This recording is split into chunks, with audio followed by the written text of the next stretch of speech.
عابد زبیری صاحب، supreme court کا اپنا دیا ہوا فیصلہ ہے کہ انتخابات 90 دن کے اندر کروانا آئینی تقاضا اور ضروری ہے، لیکن چونکہ وقت گزر چکا تھا لہٰذا سپریم کورٹ نے الیکشن کمیشن سے اور صدر سے کہا کہ بیر منیمم ٹائم میں تاریخ دی جائے، جو تاریخ 30 اپریل کے سامنے آ گئی۔ اب معاملہ اگر 30 اپریل سے بھی آگے بڑھا دیا گیا ہے تو یہ کیس کہاں جا کے رکے گا؟ بسم اللہ الرحمن الرحیم، بہت شکریہ۔ دیکھیے، اس کے اندر پہلی میں آپ کو بتاؤں، جس وقت یہ فیصلہ آیا 1 مارچ کو، اس وقت تک وہ 90 دن پورے نہیں ہوئے تھے، لیکن کورٹ نے تھوڑی سی لچک اس طرح سے دکھائی کہ تھوڑا سا آگے کیا جا سکتے ہے تاریخ، کیونکہ وہ الیکشن پروسیس جو سیکشن 57 الیکشن ایکٹ کے تحت وہ تقریباً 52 دن کا ہوتا ہے، اتنے دن نہیں رہ گئے تھے۔ تو انہوں نے کہا کہ جی اس کو تھوڑا سا ہم آگے بڑھا سکتے ہیں، لیکن انہوں نے جو 2-3 باتیں انہوں نے بڑی اہم کہیں اس آرڈر میں، اس میں یہ تھا کہ جی الیکشن کی 90 دن کے ہونا بہت ضروری ہے جمہوریت کے لیے، اس کو اپنی مرضی سے کوئی ایکس وائی زیڈ تاریخ نہیں دی جا سکتی۔ دوسری بات انہوں نے اس آرڈر میں بڑی صاف صاف واضح کی میجورٹی نے کہ جی یہ جو ہے یہ تاریخ جو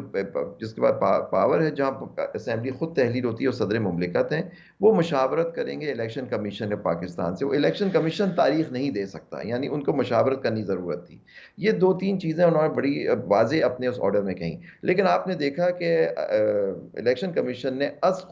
خود تاریخ 8 اکتوبر دے دی۔ میں کہتا ہوں یہ اس آرڈر کی وائلیشن میں انہوں نے کیا، اور اس کا کانسیکوینسز کیا ہوں گے وہ ہمیں دیکھنا۔ میرے حساب سے یہ آئین بالکل سبورٹ ہوا ہے، کیونکہ دیکھیے آرٹیکل 5 اور آرٹیکل 190 کو ساتھ ملا کے پڑھنا ہوتا ہے کہ obedience to constitution is the duty of every citizen and any person in Pakistan. تو یہ چیزیں انہوں نے انحراف کیا، اس پہ ججمنٹس ہیں۔ تو اب دیکھیے یہ تاریخ نہیں دے سکتے تھے، انہوں نے جو تاریخ دی، اور وہ بھی آپ نے جیسے فرمایا 8 اکتوبر، کہاں سے یہ ان کے پاس یہ تاریخ ہے؟ یہ کیا فیصلہ کیا کہ جی 8 اکتوبر کے جا کے ان کے پاس فنڈز بھی ہو جائیں گے، سیکیورٹی کے حالات ایسے ہو جائیں گے جس میں الیکشن کر سکتے ہیں؟ تو یہ ساری چیزیں میں سمجھتا ہوں یہ آرڈر کی وائلیشن میں انہوں نے کیا۔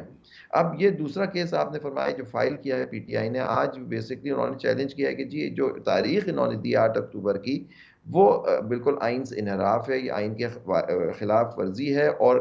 آرڈر کی خلاف ورزی ہے، سپریم کورٹ کے آرڈر کی۔ تو اب دیکھیے کورٹ نے اس پہ کل کی تاریخ مقرر کی ہے 11:30 بجے، پھر دیکھتے ہیں اب آگے کیا ہوگا، وہ کورٹ ہی فیصلہ کرے گا آپ دلائل سننے عابد کے صاحب بعد۔ عابد صاحب اگر سپریم کورٹ اس جواز کو تسلیم کر لیتی ہے کہ مہنگائی ہے، معیشت خراب ہے، لہذا الیکشن ملتوی کر دیا جائے، سیکیورٹی کے حالات ٹھیک نہیں ہے، الیکشن ملتوی کر دیا جائے، فلاں وجہ ہے الیکشن ملتوی کر دیا جائے، تو یہ تو پھر ایک کیس لا بن جائے گا، پریسیڈنٹ بن جائے گا، جس کی سپریم کورٹ آف پاکستان توثیق کر دے گی۔ آئندہ سے کوئی بھی حکمران جینون ایشوز کے اوپر بھی جواز بنا کر الیکشن ملتوی کرنے کی طرف چلا جائے گا۔ دیکھیں، میں سمجھتا ہوں کہ پہلی بات سپریم کورٹ یہ نہیں کرے گی، کیونکہ یہ تینوں چیزیں جو انہوں نے بات کی تھی الیکشن کمیشن کے بکلا نے وہاں اس کیس میں، جب وہ چل رہا تھا کیس، وہ موٹو اور اسلام آباد ہائی کورٹ بار کی پٹیشن اور دوسری پٹیشنز، اس میں انہوں نے یہی دیا تھا کہ جی ہمیں فنڈز نہیں مل رہے اور سیکیورٹی کی سچویشن۔ تو یہ بات کو واضح طور پہ ریجیکٹ کیا کورٹ نے، کیونکہ کورٹ نے ان کی بات نہیں مانی اور کہا نہیں، آپ کو الیکشن کرانے ہیں، آپ کو مشاورت کرنی ہے صدر مملکت کے ساتھ، جو وہ تاریخ دیں گے صدر مملکت کا اختیار ہے سیکشن 57، کیونکہ آئین اس پہ خاموش تھا کہ کون، جہاں اسمبلی انڈر 112 تحلیل ہوتی ہے،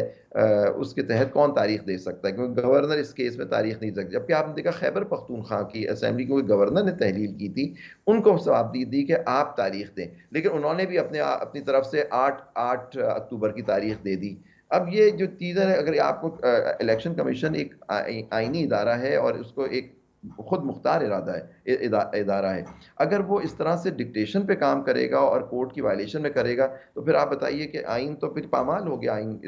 ان باتوں کی وجہ سے۔